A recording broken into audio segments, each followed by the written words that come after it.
What I will say is, in terms of a fallout, I find it hard to believe that the front office would make a move like this without Jokic having some sort of input. Or, I don't know if they would go as far as being like, hey, like, do you want him to He, stay? no, But he's on record saying he was. They asked him in the first game after he was on record saying it's like he found out like we found out. They that's kind of true. just told Yeah. him. They No, it's told him weird. that it was happening, not asked him if he was okay with it happening, That's which is wild. crazy to me. That And, signals something to me. absolutely. And I mean, to that point, Shams reported pretty soon after, he was like, the players were surprised. They were just as surprised as Mike Malone was. So Yeah, it seems like there had to have been some dissension, whether it was between Malone and Booth, whether it was between Malone and the front office.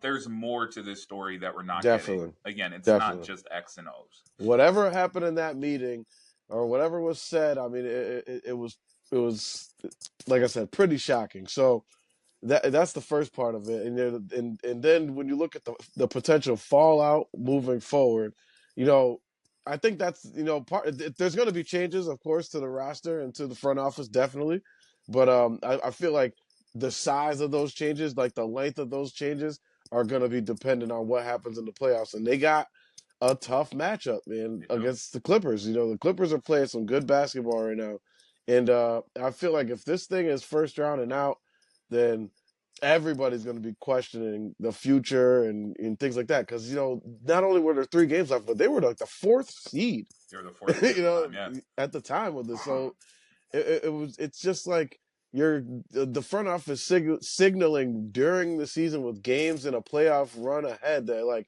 yeah, this is over and we don't believe you. That was just really shocking to me. So I don't know if the players use that as like a motivating tool and something that powers them forward, or if this is just like they just lay down right away and Yeah. let the Clippers just roll right over them, and then the guys are like, if you're under contract, you want to get traded.